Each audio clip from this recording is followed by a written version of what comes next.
ఉదయం 6 నుండి సాయంత్రం 6 వరకు గ్రామంలో ఎక్కడ చెత్త చెదారమున్నా మొత్తం వాళ్ళ చేతులతో తీసుకొని జ్వరం వచ్చినా జబ్బు వచ్చినా ఇంటి దగ్గర పిల్లలకు జ్వరం వచ్చినా చూడకుండా వచ్చి ఈ గ్రామాన్ని పారిశుద్ధ్యం చేసి అందరికీ కాపాడుతున్న కార్మికులకి ఈరోజు ఈ కార్మికులకి రక్షణ లేకుండా ఉంది.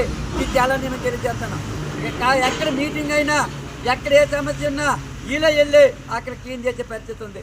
మరి ఇలాంటి సందర్భంలో గ్రీన్ అంబేద్కర్కి రక్షణ ఎక్కడ ఉందని చెప్పి తెలియజేస్తాను. గౌజులు లేవు.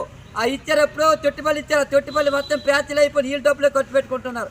పార లేదు, ఒక తొట్టి లేదు, ఏటి లేదు. ఈ డబ్బులతో అప్పులు చేసుకుని కొనుక్కునే పరిస్థితి ఉంది. మరి ఇలాగైతే పారిశుద్ధ్యం ఎలా మెరుగుపడుతుంది అని చెప్పి తెలియజేస్తాను. కాబట్టి అన్ని రకాల పనిముట్లు ఇవ్వాలి, గౌజులు ఇవ్వాలి. అలాగే 10,000 రూపాయలు అన్నారు కాబట్టి ఆ 10,000 రూపాయలుగా ఇచ్చి ఈ గ్రీన్ అంబేద్కర్ కార్మికులకు అన్ని విధాలుగా ఆదుకోవాలని చెప్పి సిఐటిగా డిమాండ్ చేస్తాను.